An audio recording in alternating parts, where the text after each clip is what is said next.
Rasna Kitchen swagam. Special snack വളരെ special ആയിട്ടുള്ള ചട്ടി പത്രി, നല്ല സ്പൈസി ആയിട്ടുള്ള ചിക്കൻ ഉപയോഗിച്ചിട്ടുള്ള ചട്ടി പത്രിയാണ് ഉണ്ടാക്കാൻ പോകുന്നത്. പെരുന്നാളിനൊക്കെ പോകുമ്പോൾ എനിക്ക് ഏറ്റവും ഇഷ്ടപ്പെട്ട ഒരു സ്നാക്ക് എന്ന് പറയുന്നത് ചട്ടിപ്പത്രിയാണ് കേട്ടോ. പക്ഷെ നമ്മൾ വീട്ടിലുണ്ടാക്കാൻ നേരത്തെ അത്രയ്ക്കും കൂടി പെർഫെക്റ്റ് ആവുമെന്നൊരു സംശയമായിരുന്നു കേട്ടോ. എന്നാൽ അത് വളരെ പെർഫെക്റ്റ് ആക്കാനുള്ള ചില ടിപ്പൊക്കെ എനിക്ക് കിട്ടിയിട്ടുണ്ട്. ആ ടിപ്സ് ഒക്കെ അപ്ലൈ ചെയ്ത് വളരെ സക്സസ്ഫുള്ളി ഉണ്ടാക്കിയെടുത്ത ചട്ടിപ്പത്രി നിങ്ങൾക്ക് കാണണ്ടേ? കാണാം. അതിനു മുമ്പ് നമ്മുടെ ചാനൽ ആദ്യമായിട്ട് കാണുന്നവരുണ്ടെന്നുണ്ടെങ്കിൽ സബ്സ്ക്രൈബ് ബട്ടണിൽ ക്ലിക്ക് ചെയ്യുക. ഉടനെ തെളിഞ്ഞു വരുന്ന ബെല്ലൈക്കണിൽ ക്ലിക്ക് ചെയ്യുമ്പോൾ 3 ഓപ്ഷൻസ് വരും. അതിൽ ഓൾ നോട്ടിഫിക്കേഷൻസും ഓപ്റ്റ് ചെയ്തേക്കണേ. അപ്പോൾ ചട്ടിപ്പത്രിയുടെ മസാല ഉണ്ടാക്കാനുള്ള കാര്യങ്ങളാണ് ആദ്യം നമ്മൾ പരിചയപ്പെടാൻ പോകുന്നത് കേട്ടോ. അതിനായിട്ട് 4 മീഡിയം സൈസുള്ള ചിക്കൻ പീസസ്, എല്ലധികം ഇല്ലാത്ത പീസസ് എടുത്തിരിക്കുന്നത് കേട്ടോ. ഇത് ഉപ്പും കുരുമുളകും മാത്രമായിട്ട് ഒരല്പം വെള്ളം വെച്ച് പ്രഷർ കുക്കറിൽ ഒരു 4 വിസിൽ, ആദ്യത്തെ വിസിൽ ഫുൾ ഫ്ലെയിമിലും അടുത്ത 3 വിസിൽ സിമ്മറിലും ചെയ്തിട്ട് നന്നായിട്ട് വേവിച്ചെടുത്തിരിക്കുന്നതാണ് കേട്ടോ. നന്നായിട്ട് വേവണം, അപ്പോഴാണ് നമ്മൾ ചട്ടിപ്പത്രിയുടെ ഇടയ്ക്ക് ഇടുമ്പം നമുക്ക് കടിക്കുമ്പം ആ ഒരു കറക്റ്റ് ടെക്സ്ചർ വരുള്ളേ. പിന്നെ നമുക്ക് വേണ്ടത് 2 അത്യാവശ്യം നല്ല സൈസുള്ള സവാളയാണ്, അല്പം മല്ലിയില എടുത്തിട്ടുണ്ട്, ഇഞ്ചി ഈ ഒരു സൈസിലുള്ള എടുത്തു കേട്ടോ, ഒരു 5 അല്ലി വെളുത്തുള്ളി, പച്ചമുളക് ഒരു ചെറുതെടുത്താൽ മതി. ഇതിപ്പോൾ നല്ല എരിവുള്ള മുളകാണ്, അതുകൊണ്ടാണ് ഇത്ര ചെറുതായിട്ട് ഞാൻ ഒരെണ്ണം മാത്രം എടുത്തിരിക്കുന്നത്. പിന്നെ കറി പൗഡറുകളായിട്ട് 1/4 ടീസ്പൂൺ മഞ്ഞൾപ്പൊടി, 1/2 ടീസ്പൂൺ കുരുമുളക് പൊടി, പാകത്തിനുള്ള ഉപ്പ്, 1/2 ടീസ്പൂൺ ഗരം മസാല, 1 ടീസ്പൂൺ മല്ലിപ്പൊടി, 1 ടീസ്പൂൺ മുളക് പൊടി. ഇത്രയാണ് മസാലയ്ക്ക് ആവശ്യം. ഇനി കുറച്ച് ഒരുക്കങ്ങളാണ് കേട്ടോ. ആദ്യം പച്ചമുളക് ഇഞ്ചി നന്നായിട്ട് ചതച്ചതിന് ശേഷം നല്ല ചെറുതാക്കിയിട്ട് അരിഞ്ഞ് മാറ്റി വയ്ക്കണം. പച്ചമുളകും അതുപോലെ തന്നെ നല്ല ചെറുതാക്കിയിട്ട് അരിഞ്ഞ് മാറ്റി വയ്ക്കുക. മല്ലിയില നന്നായിട്ട് ചെറുതാക്കി വെക്കണം. ഇഞ്ചിയും പച്ചമുളകും വെളുത്തുള്ളി എന്ന് പറയുന്നത് നന്നായിട്ട് ചെറുതാക്കേണ്ട കാര്യം എന്താണെന്ന് വെച്ചാൽ നമ്മൾ കഴിക്കുന്ന സമയത്ത് കടിച്ച് നമുക്കതൊരു ബുദ്ധിമുട്ടാകാൻ പാടില്ല. ആ രീതിക്ക് വേണം ചെറുതാക്കി എടുക്കാനായിട്ട്.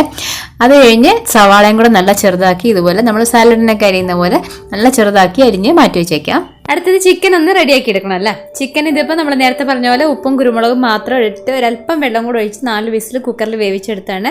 4 വിസിൽ എന്ന് പറയുമ്പോൾ ഫസ്റ്റ് വിസിൽ ഫുൾ ഫ്ലെയിമിലും അടുത്ത 3 വിസിൽ സിമ്മർ ഫ്ലെയിമിലുമാണ് വേവിച്ചിരിക്കുന്നത് കേട്ടോ.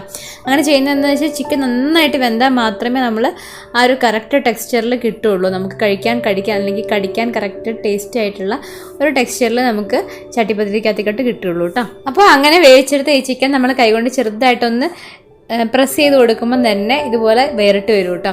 ഇങ്ങനെ നന്നായിട്ട് വേറിട്ട് വരുത്തുക എന്നുള്ളതാണ് ചിക്കൻ്റെ ഒരു ഒരുക്കം എന്ന് പറയുന്നത്. അടുത്ത പരിപാടി ചട്ടിപ്പത്തിരിയുടെ ലെയേഴ്സ് ഉണ്ടാക്കി എടുക്കുക എന്നുള്ളതാണ്. ലെയേഴ്സ് ഉണ്ടാക്കാനായിട്ട് മൈദയാണ് നമ്മളിവിടെ യൂസ് ചെയ്യുന്നത്. ഒരു 1/4 കപ്പ് മൈദ മതിയാവും കേട്ടോ. 6 ലെയേഴ്സ് വെച്ചാൽ നമ്മൾ ഉണ്ടാക്കാൻ പോകുന്നത്. അതിനായിട്ടൊരു 1/4 കപ്പ് മൈദ, അതിലേക്കൊരു 1 ടേബിൾ സ്പൂൺ ഓയിൽ ഞാൻ ഒഴിക്കുന്നുണ്ട്. സൺഫ്ലവർ ഓയിലാണ് ഒഴിച്ചിരിക്കുന്നത് കേട്ടോ. പിന്നെ പാകത്തിന് ഉപ്പും കൂടെ ചേർത്ത് നന്നായിട്ട് ആദ്യം ഒന്ന് മിക്സ് ചെയ്തെടുത്തിട്ട് ഒരു അല്പാൽപ്പം വെള്ളം ചേർത്ത് പതുക്കെ കുഴച്ചെടുക്കണം കേട്ടോ. അത്യാവശ്യം നല്ല സോഫ്റ്റ് ഡവായിട്ട് നമ്മൾ പൂരിക്കൊക്കെ കുഴക്കുന്ന ഒരു പാകത്തിന് വേണം കുഴച്ചെടുക്കാനായിട്ട്. ഈ ഒരു പരുവത്തിന് കുഴച്ചെടുത്തിട്ടുണ്ട്. ഇനി ഇതൊരല്പം അടച്ചു വെച്ച് റെസ്റ്റ് ചെയ്തോട്ടെ. നമുക്ക് ഇനിയും ഒരുക്കങ്ങളുണ്ട്, അതുവരെ ഇത് അടഞ്ഞു കിടന്ന് റെസ്റ്റ് ചെയ്യട്ടെ കേട്ടോ. ഇനി നമ്മൾ സ്റ്റൗവിൻ്റെ ഫ്ലെയിമൊക്കെ ഓൺ ചെയ്യാനുള്ള സമയമായിട്ടോ. മസാല ഉണ്ടാക്കാനുള്ള ചട്ടി ഇവിടെ റെഡി ആയിട്ടിരിപ്പുണ്ട്. ഇതിലേക്ക് ഒരു 2 ടേബിൾ സ്പൂൺ കോക്കനട്ട് ഓയിലാണ് ഒഴിക്കുന്നത്. അത് ഒന്ന് ചൂടായിട്ട് വരുമ്പം ഇഞ്ചിയും വെളുത്തുള്ളിയും പച്ചമുളകും കൂടെ ചതച്ചത് ഇതിലേക്ക് ചേർത്ത് നന്നായിട്ടൊന്ന് പച്ചമണം പോകുന്ന വരെ ഒന്ന് ഇളക്കി കൊടുക്കണേ. ഈ ഇഞ്ചിയുടെയും പച്ചമുളകിൻ്റെയും വെളുത്തുള്ളിയുടെയും ഒക്കെ പച്ചമണം മാറുന്നവരെ നന്നായിട്ടൊന്ന് വഴറ്റിയെടുത്തതിന് ശേഷം വേണം നമ്മൾ ചെറുതായിട്ട് അരിഞ്ഞ് വെച്ചിരിക്കുന്ന സവാള ചേർക്കാനായിട്ട്.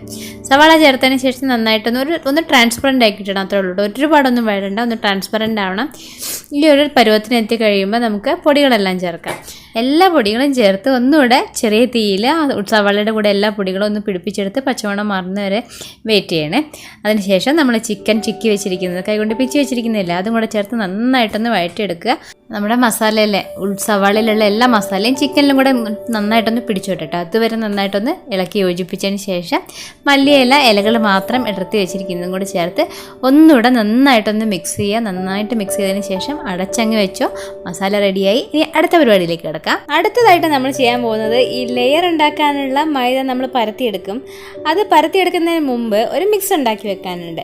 അതിനായിട്ട് ഒരു 1/2 കപ്പ് തേങ്ങ വേണം. അതായത് 1/2 മുറി തേങ്ങയുടെ പകുതി തേങ്ങ ചിരവേച്ചത്, ഒരു 4 കോഴിമുട്ട, അല്പം മല്ലിയില, 1/4 ടീസ്പൂൺ കുരുമുളക് പൊടി, പാകത്തിനുള്ള ഉപ്പ്. ഇത്രയും കൂടെ വേണം നമുക്ക്. ഈ തേങ്ങ നമ്മൾ എടുത്തിരിക്കുന്ന തേങ്ങാപ്പാൽ എടുക്കാൻ വേണ്ടിയിട്ടാണ് കേട്ടോ. നല്ല കട്ടിയുള്ള തേങ്ങാപ്പാൽ. ഇതിന് പകരം നമുക്ക് പശുവും പാൽ വേണമെന്നുണ്ടെങ്കിൽ ഒരു 1/4 കപ്പ് എടുത്താൽ മതിയാവും. പക്ഷേ തേങ്ങാപ്പാലാകുമ്പോൾ രുചി കൂടും കേട്ടോ. അപ്പോൾ തേങ്ങാപ്പാൽ പെട്ടെന്ന് കിട്ടാനായിട്ട് ഒരല്പം ഒരു ഒറ്റ ടേബിൾ സ്പൂൺ ഇളം ചൂടുള്ള വെള്ളം ഈ തേങ്ങയിലേക്ക് ഞാൻ ഒഴിച്ച് വെക്കുകയാണ്. ഇനി നമുക്കൊരു മിക്സിയുടെ ജാറെടുത്ത് തേങ്ങാപ്പാൽ ഡയറക്റ്റ് ജാറിലേക്ക് തന്നെ പിഴിഞ്ഞെടുക്കാം. അതിലേക്ക് 4 മുട്ട പൊട്ടിച്ചൊഴിക്കാം.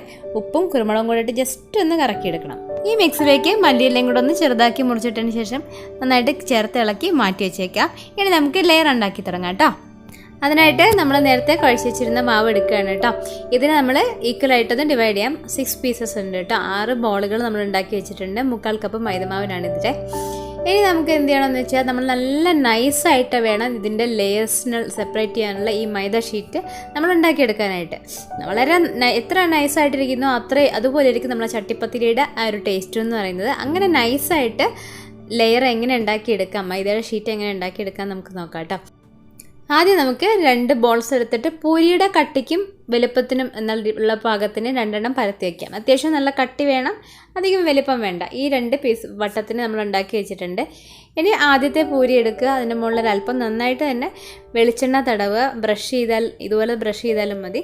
അതിൻ്റെ മുകളിലേക്ക് ഒരല്പം മൈദപ്പൊടിയും കൂടെ നന്നായിട്ട് വെതറിയതിന് ശേഷം രണ്ടാമത്തെ പൂരി ഇതിൻ്റെ മുകളിൽ എടുത്ത് വയ്ക്കുക. ഇനി വേണം നമ്മളിത് നന്നായിട്ട് നൈസായിട്ട് പരത്തിയെടുക്കുക. ഇനി നല്ല മാക്സിമം വലുപ്പത്തിൽ നമ്മളങ്ങ് പരത്തിയെടുക്കുക, നല്ല നൈസായിട്ട് കിട്ടുന്നവരെ തന്നെ. അടുത്തത് നമ്മൾ ശ്രദ്ധിക്കേണ്ട കാര്യം എന്ന് വെച്ചാൽ ചട്ടിപ്പത്തിരി ഏത് പാത്രത്തിലാണോ ഉണ്ടാക്കുന്നത് ആ പാത്രത്തിൻ്റെ ബേസിനനുസരിച്ച് വേണം നമ്മൾ ഈ ലെയേഴ്സ് ഉണ്ടാക്കിയെടുക്കാനായിട്ട്. അപ്പം ഞാൻ ഉണ്ടാക്കുന്ന പാത്രത്തിൻ്റെ അടപ്പാണിത്. ഈ അടപ്പിൻ്റെ വട്ടം വെച്ച് ഞാനിതങ്ങ് കട്ട് ചെയ്യാണ് കേട്ടോ. അപ്പം നമ്മൾ ഈ 6 ബോളും 2 വെച്ച് പെയർ ചെയ്ത് 3 ഇതുപോലത്തെ വട്ടം ഉണ്ടാക്കി വെച്ചു കേട്ടോ. ഇനി 3 വട്ടങ്ങൾ എന്ത് ചെയ്യണം വെച്ചാൽ ചെറുതായിട്ടൊന്ന് ചൂടാക്കി എടുക്കണം. ചപ്പാത്തി ഒന്നും ചുട്ടെടുക്കുമ്പോൾ ഒരുപാട് നേരം വേവിച്ചെടുക്കാൻ പാടില്ല. ജസ്റ്റ് അതൊന്ന് ചൂടാവണം, അത്രേ ഉള്ളൂ. ഇതുപോലെ 1/2 മിനിറ്റ് ഒരു വശവും അടുത്ത വശവും അതുപോലെ തന്നെ 1/2 മിനിറ്റും കൂടെ ഒന്ന് ചൂടാക്കിയതിന് ശേഷം ഇതുപോലെ ലെയേഴ്സ് നമുക്ക് വേർതിരിച്ചെടുക്കാൻ പറ്റും കേട്ടോ. ഒരെണ്ണത്തിൽ നിന്ന് 2 വളരെ തിന്നായിട്ടുള്ള ലെയർ നമുക്ക് കിട്ടും. അങ്ങനെ നമ്മൾ മസാല ഉണ്ടാക്കി, മുട്ടയുടെ മിക്സ് ഉണ്ടാക്കി, ലെയേഴ്സും ഉണ്ടാക്കി. ഇനി നമുക്കിതെല്ലാം കൂടെ ഒന്ന് സെറ്റ് ചെയ്ത് കുക്ക് ചെയ്യേണ്ട ആവശ്യം മാത്രമേ ഉള്ളൂ. അതിനായിട്ടുള്ള ചട്ടി ഇവിടെ റെഡി ആയിട്ടുണ്ട്. ഇതിലേക്ക് ആദ്യം നമ്മൾ അടിയിലൊരല്പം കോക്കനട്ട് ഓയിൽ വെളിച്ചെണ്ണ വെച്ചിട്ട് നന്നായിട്ടൊന്ന് ഗ്രീസ് ചെയ്ത് കൊടുക്കുക കേട്ടോ. ഇനി ഈ ചട്ടിപ്പത്തിരി ഉണ്ടാക്കാനുള്ള നമ്മുടെ ചട്ടി വെക്കേണ്ടത് നല്ല കട്ടിയുള്ള ഒരു തട്ട്. ഇപ്പം ഞാൻ എടുത്തിരിക്കുന്നത് ദോശക്കല്ലാണ്. നല്ല കട്ടിയുള്ള ഇരുമ്പിൻ്റെ ദോശക്കല്ലാണ് എടുത്തിരിക്കുന്നത്. ഫുൾ ഫ്ലെയിമിൽ തീ ഓൺ ചെയ്തതിന് ശേഷം ദോശക്കല്ല് സ്റ്റൗവിൽ വെക്കുക. അതിൻ്റെ മുകളിൽ വേണം നമുക്ക് ഈ ചട്ടി വെക്കാനായിട്ട്. ചട്ടിയിലേക്ക് നമുക്കിനി ആദ്യത്തെ ലെയറിനായിട്ടുള്ള മൈദ ഷീറ്റ് മുട്ടയുടെ മിക്സിൽ നന്നായിട്ടൊന്ന് ഡിപ്പ് ചെയ്യുക. ചട്ടിയുടെ ബേസിൽ നന്നായിട്ട് വിരിച്ചു കൊടുക്കുക. ആ ലെയറിൻ്റെ മുകളിൽ, ആ മൈദ ഷീറ്റിൻ്റെ മുകളിൽ മസാലയുടെ മിക്സ് നന്നായിട്ട് അത്യാവശ്യം നല്ല കട്ടിയിൽ തന്നെ സ്പ്രെഡ് ചെയ്തു കേട്ടോ. അപ്പോഴാണ് ടേസ്റ്റ് കൂടുക. സ്പ്രെഡ് ചെയ്തതിന് ശേഷം അടുത്ത മൈദ ഷീറ്റ് എടുക്കുക. ഇതുപോലെ തന്നെ മുട്ടയുടെ മിക്സിൽ ഡിപ്പ് ചെയ്തതിന് ശേഷം നന്നായിട്ട് മസാലയുടെ മുകളിൽ വിരിക്കുക. അതിൻ്റെ മുകളിലേക്ക് വീണ്ടും മസാലയുടെ ലെയർ, അടുത്ത മൈദ ഷീറ്റ് മുട്ടയുടെ മിക്സിൽ ഡിപ്പ് ചെയ്ത് വീണ്ടും അതുപോലെ സ്പ്രെഡ് ചെയ്യാം. ഇത് തന്നെ റിപ്പീറ്റ് ചെയ്യാം ലെയേഴ്സ് തീരുന്നവരെ. അങ്ങനെ നമ്മളിപ്പോൾ 6 ലെയേഴ്സ് ഉണ്ടാക്കി കഴിഞ്ഞു കേട്ടോ. ഇനി ബാക്കി വരുന്ന മുട്ടയുടെ മിക്സ് ഏറ്റവും ടോപ്പ് ലെയറിൽ അരികിലൂടെ കാണുന്ന ആ ഗ്യാപ്പൊക്കെ നന്നായിട്ടൊന്ന് ഫില്ല് ചെയ്തതിന് ശേഷം ബാക്കി വരുന്നത് വീണ്ടും ലാസ്റ്റ് ലെയറിൻ്റെ മുകളിൽ നന്നായിട്ടൊന്ന് സ്പ്രെഡ് ചെയ്ത് കൊടുക്കണം കേട്ടോ. അത് കഴിഞ്ഞ് കൈകൊണ്ട് നന്നായിട്ടൊന്ന് ഈ ലെയേഴ്സ് ഒന്ന് അമർത്തി വെക്കാനായിട്ട് മറക്കരുത് കേട്ടോ. ആ മുട്ടയുടെ കൂട്ട് ലാസ്റ്റ് ലെയറിൻ്റെ ഏകദേശം മുകളിൽ നിൽക്കുന്ന രീതിയിൽ ഇതുപോലെ സെറ്റ് ചെയ്ത് വെക്കുക. ഉടനെ തന്നെ അങ്ങ് അടച്ചു വെച്ചേക്കണം നമ്മുടെ ചട്ടിപ്പത്തിരിയുടെ ചട്ടി. ഇനി നമ്മൾ ചെയ്യേണ്ട കാര്യം, മീഡിയം ഫ്ലെയിമിലിരിക്കുകയായിരുന്നു നമ്മൾ തീ, അത് സിമ്മറിലേക്ക് മാറ്റിയതിന് ശേഷം ഒരു 25 to 30 മിനിറ്റ്സ് വെയിറ്റ് ചെയ്താൽ മാത്രം മതി. ഇനി അതിൻ്റെ അടുത്തേക്ക് തൊടാനോ ബുദ്ധിമുട്ടിക്കാനോ ഒന്നും പോകണ്ട കേട്ടോ. ഒരു 30 മിനിറ്റ്സ് കഴിയുമ്പോഴത്തേക്കും നമ്മൾ അടിപൊളി ചട്ടിപ്പത്തിരി റെഡി ആയിട്ടുണ്ടാവും. അങ്ങനെ 30 മിനിറ്റ്സിൻ്റെ കാത്തിരിപ്പിന് ശേഷം നമ്മുടെ ചട്ടിപ്പത്തിരി ഓൾമോസ്റ്റ് റെഡിയാണ്. പാത്രത്തിലേക്ക് പകർത്താം. ഇനി മുകളിലിരുന്ന ഭാഗം കൂടെ ഒരു 5 മിനിറ്റ് സിമ്മർ ഫ്ലെയിമിൽ തന്നെ ഇട്ടൊന്ന് വേവിക്കാം കേട്ടോ. തിരിച്ച് അതേ ചട്ടിയിലേക്ക് ഞാൻ ഇടുകയാണ്. ഒരു അടഞ്ഞു കിടന്ന് ഒരു 5 മിനിറ്റ്സും കൂടെ നമ്മൾ വെയിറ്റ് ചെയ്ത് കഴിഞ്ഞാൽ ചട്ടിപ്പത്തിരിയുടെ എല്ലാ ജോലിയും കഴിഞ്ഞു. ഇനി മുറിച്ച് കഴിച്ചാൽ മാത്രം മതി. ചട്ടിപ്പത്തിരി നന്നായിട്ട് ചൂടാറിയിട്ട് വേണം കഴിക്കാനായിട്ട് കേട്ടോ. അപ്പോഴാണ് നമ്മൾ അതിൻ്റെ ടേസ്റ്റ് അതുപോലെ ആസ്വദിക്കാൻ പറ്റുള്ളൂ. മൈദയുടെയും മുട്ടയുടെയും കൂടെ ആ ലെയറും ആ ചിക്കൻ്റെ മസാല എല്ലാം കൂടെ അങ്ങ് ചേർന്ന് നല്ല സോഫ്റ്റായിട്ട് വരണമെന്നുണ്ടെങ്കിൽ ഒരല്പം വെയിറ്റ് ചെയ്ത് ചൂടൊക്കെ ആറിയിട്ട് വേണം കഴിക്കാനായിട്ടേ. അപ്പോൾ നമ്മളെ വീട്ടിലെ ഗസ്റ്റ് വരുമ്പോൾ ഒക്കെ നമുക്ക് ശരിക്കും തലേദിവസം ഉണ്ടാക്കി കഴിഞ്ഞാൽ അതിൻ്റെ പിറ്റേദിവസം കഴിക്കുമ്പോൾ ടേസ്റ്റ് കൂടിയുള്ളൂ. ഞാൻ സൂചിപ്പിച്ച പോലെ ചൂട് നന്നായിട്ട് ആറി കഴിയുമ്പോഴാണ് ഈ ചട്ടിപ്പത്തിരിയുടെ ടേസ്റ്റ് അതുപോലെ നമുക്ക് ആസ്വദിക്കാൻ പറ്റുന്നത് കേട്ടോ. അപ്പം സ്നാക്ക് ഉണ്ടാക്കാനായിട്ട് നമ്മൾ എണ്ണയിലൊക്കെ പൊരിച്ചെടുക്കുന്ന സ്നാക്കിനേക്കാളും ഒരുപാട് ഹെൽത്തിയാണ്. പെട്ടെന്ന് സ്നാക്ക് ഓരോന്നോരോന്നായിട്ട് ഉണ്ടാക്കി എടുക്കുന്നതിനേക്കാളും ഒരു ചട്ടിപ്പത്തിരി ഉണ്ടാക്കി നമുക്ക് ഒരുപാട് പേർക്ക് കഴിക്കുകയും ചെയ്യാമല്ലോ. അപ്പം പെട്ടെന്ന് ഗസ്റ്റ് ഒക്കെ വരുമ്പോൾ നമുക്ക് ചട്ടിപ്പത്തിരി ഉണ്ടാക്കി വെച്ചിട്ടുണ്ടെങ്കിൽ ഈസി ആയിരിക്കും. അപ്പം നിങ്ങളെല്ലാവരും ട്രൈ ചെയ്യുക, അഭിപ്രായങ്ങൾ അറിയിക്കുക. സബ്സ്ക്രൈബ് ചെയ്യാത്തവരായിട്ടുണ്ടെങ്കിൽ സബ്സ്ക്രൈബ് ചെയ്യുക, ബെൽ ബട്ടൺ ക്ലിക്ക് ചെയ്ത് ഓൾ നോട്ടിഫിക്കേഷൻസ് ആക്ടിവേറ്റ് ചെയ്യുക. അപ്പൊ നമുക്ക് അടുത്തൊരു വിഭവമായിട്ട് ഉടനെ കാണാം. ബൈ.